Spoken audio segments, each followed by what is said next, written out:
Hey there, what up, everybody? I am Pseudo, and I want to talk about something that's kind of skated around in the build community, and that's bad trait lines and skills. So, this is a thing that I've wanted to discuss for a while, and I've kind of been trying to find the right format for it, and I thought, you know what, let's just record a video for it. So, here's the thing. There's a lot of trait lines that people think are, in quotes, bad or underused or whatever you want to call them in the building community. Arms comes to mind on Warrior. A lot of people don't like this one. There's a couple others that are on NG and such. Tools is kind of mediocre right now as far as people are generally concerned. And I wanted to just do a quick deep, I don't know, a shallow dive or intro discussion onto why I think that this is kind of a misnomer in the community and why I also want to sort of shy away from this tendency to label things as bad. Because here's how balance in this game works. If you can make something work, or if it does the most damage, or if it wins an EU meta monthly tournament in PvP, it tends to be accepted and put on websites like Meta Battle or Snowcrows as the thing to play.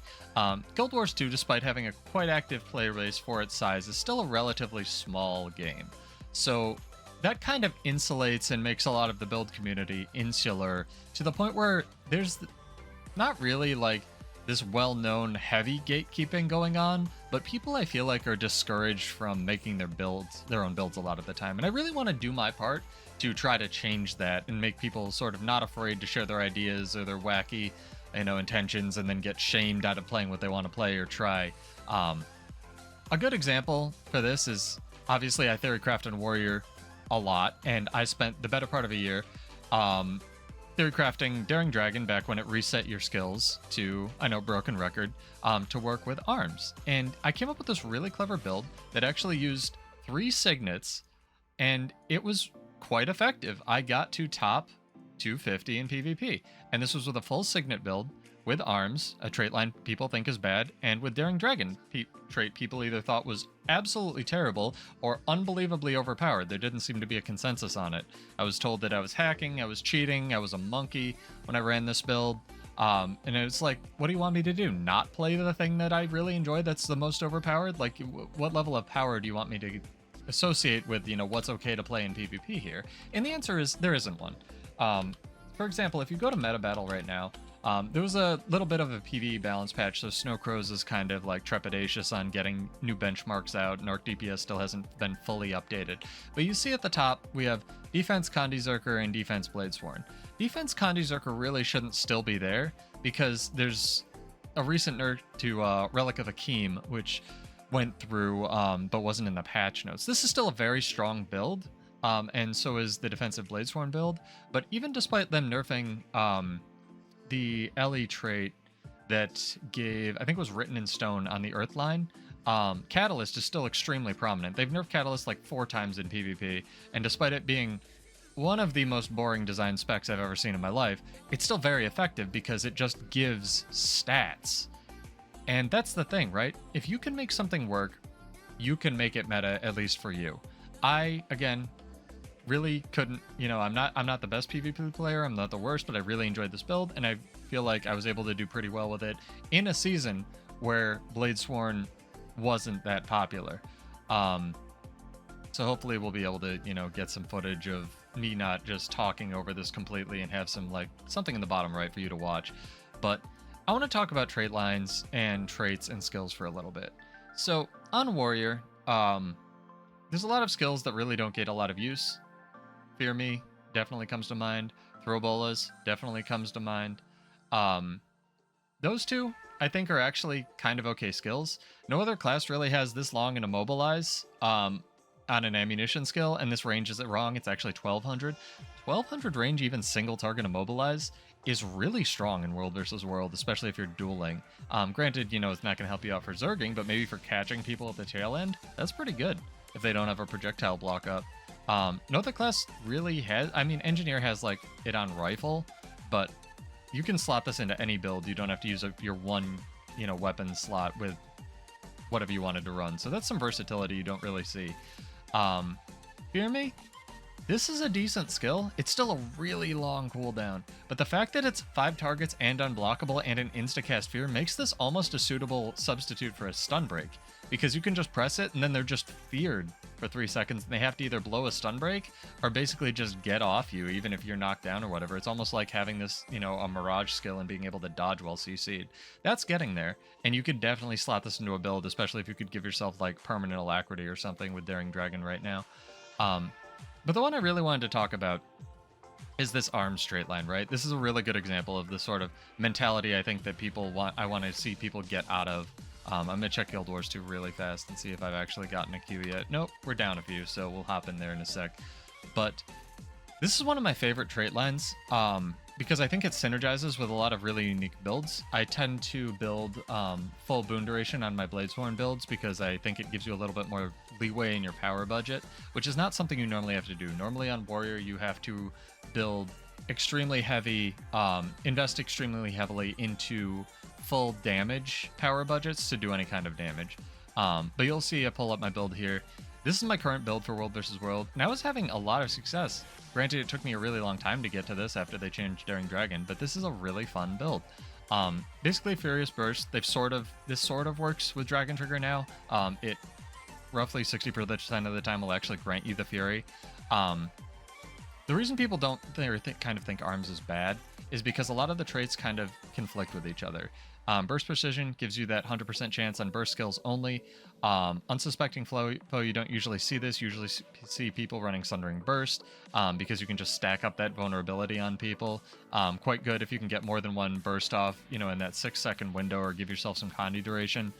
This only affects condition damage, which is kind of contradictory to Fury. This needs to be, old trait needs to be updated. Bloodlust, again, older trait, just gives you that cover Condi of bleeding. And then Furious Burst gives you some decent Fury uptime. Granted, I have almost 100% boon duration on this build. So that's kind of, lacking in identity. But you look a little bit closer at some of these traits, and a lot of them are nuts. This trait in particular, the Signet Mastery trait, used to be a Grandmaster, and this is where a lot of the power budget in the trait line actually is. If you do the math, this comes out to, 5 times 100 quick napkin math equals 500 ferocity, basically for free. And you can actually stack this out of combat. If you've ever seen me roaming around in World vs. World on a Bladesworn, you'll see me just popping signets and running around. I'll usually go into combat with 3 stacks of this. And that's pretty good. Like an 18% bonus damage allows me a little bit more leeway in my power budget to give myself some of this boon duration, right? Just going into combat, let alone that gets up to, 33% about if I get those extra procs of Lesser Signet of Might, which also counts while I'm in combat. It also counts as a skill because I can give myself alacrity and reduce the cooldown on it, so you can easily get those 5 stacks in combat with my build right now.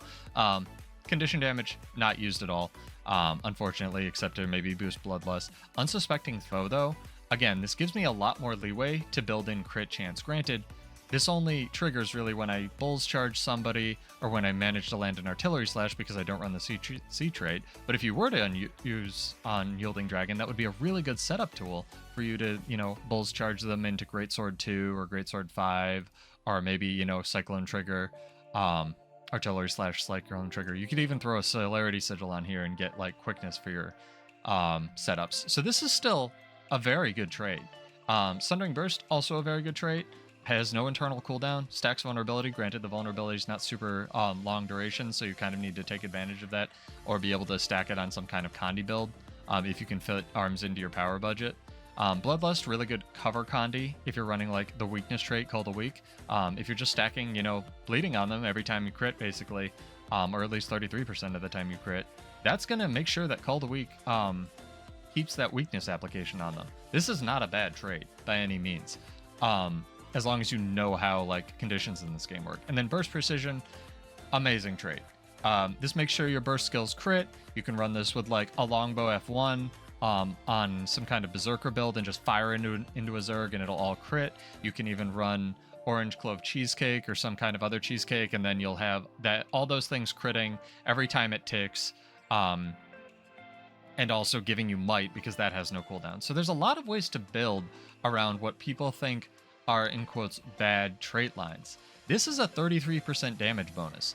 That's total, only slightly less than you get from strength.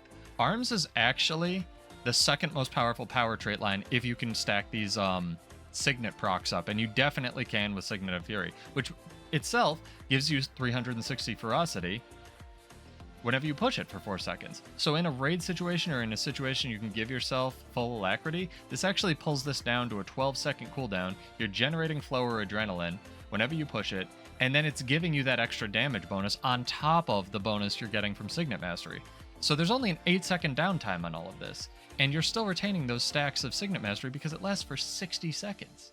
Granted, this used to be a Grandmaster trait, and again, my point doesn't really stand if you take this trait out, like the line would be pretty bad, but this is where a lot of the power budget is, and there's a lot of similar things on other classes. So if you go to something like Engineer, right, and you look at tools right now, it's probably the least updated trait line. It used to be very good with something like, what was it?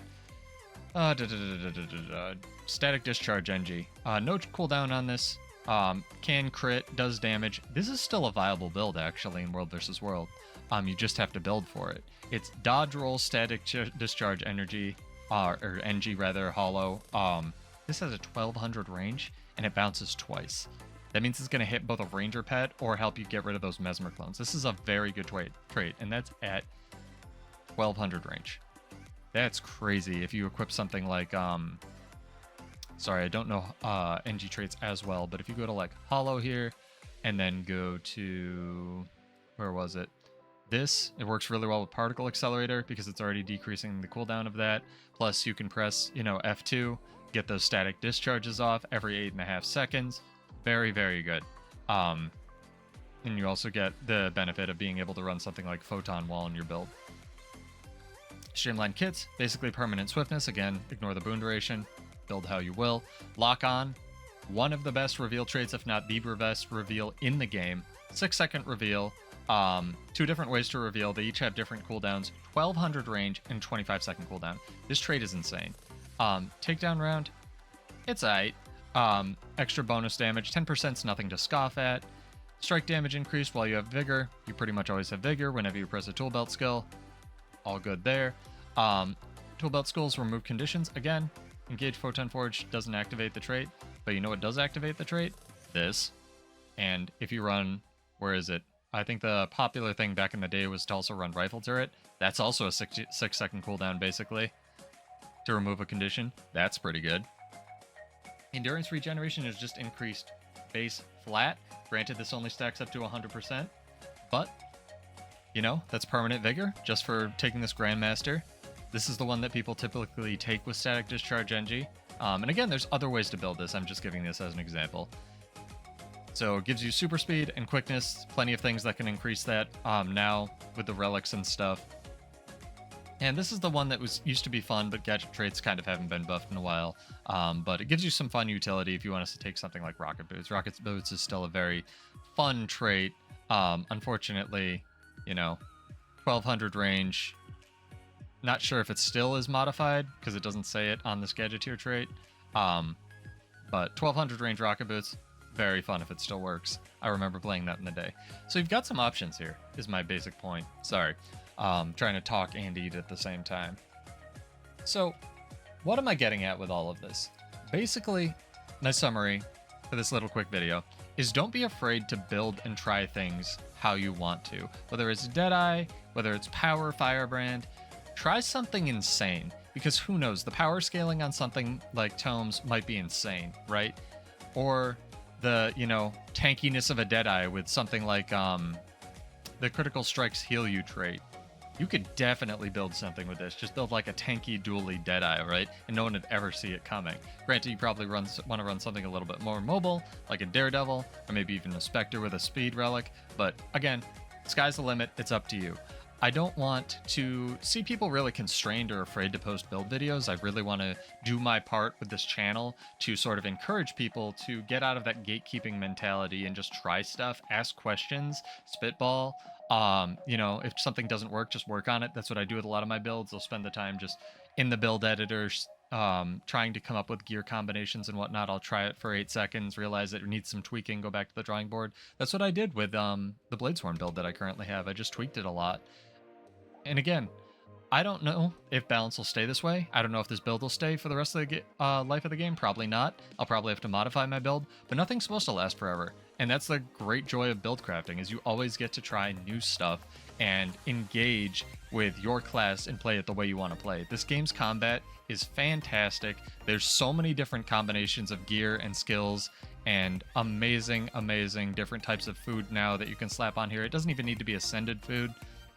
There's one food that gives like poison and chill and burning on a 20-second cooldown when you engage. That's great for Condi burst builds. It's amazing for thief. There's lots of foods now that just increase burning duration and actually, or specific condition duration, excuse me, and give lots of condition damage as well. Don't be afraid to try stuff, even if you don't have that, those infusions, even if you don't have max crafting and can't craft ascended gear or ascended food quite yet. There's plenty of new resources in the game for this. You can go to World vs. World and hit up one of the vendors, buy any stat and exotic except for an aqua breather for baffling reasons, but you can get those stats very easily just by playing this game mode. I want to do my part, especially coinciding with the World vs. World rush, to try to get more people into this game mode, because build crafting is something I really enjoy, and I'd like to spread that enjoyment I have to other people. If that's something they're interested in, and sort of take away this fear of, oh, you're not running a meta build for roaming or World vs. World or PvP. Granted, in PvE, you still probably want to defer to something like Snow Crows, but they're not always right either. A lot of the time in PvP, or even on Snow Crows, they keep the more complicated or more powerful builds that are fully optimized for themselves so they can still shine. I'm not calling Snow Crows out, I'm not calling Meta Battle out, or any EU teams. That doesn't always happen, and frequently they do put whatever's meta at the time on Meta Battle, and it just doesn't get updated. But I want to get people, give them a little bit more encouragement and self-confidence in build crafting and trying insane crap that may not be on Meta Battle, or may not be on Snow Crows, or maybe not be on discretize.eu, and just see how it works out, right? Try some stuff. And if it doesn't work, tweak it. If you have any questions about the build editor, I'm going to be doing another intro video on like basics of how to use this tool, as well as more advanced tutorials on like optimizing gear, and then a really advanced one on like min-maxing specific stats. So if you're in the I'm assuming you're subscribed to the channel for a reason. If you're into that sort of stuff, check those videos out. They'll be coming up on the channel. But yeah, I really wanted to just get this video up on the channel talking about what I think people generally refer to as bad traits or skills, because there's some definitely some ones that need some love, right? Like dual wielding, this doesn't stack with any of the modern things like berserker attack speed or quickness. There's a bunch of them that are outdated on other classes as well. Let me know what you guys think in the comments. If you have any questions about how to build stuff, hit me up, or a specific build. I'm always happy to help.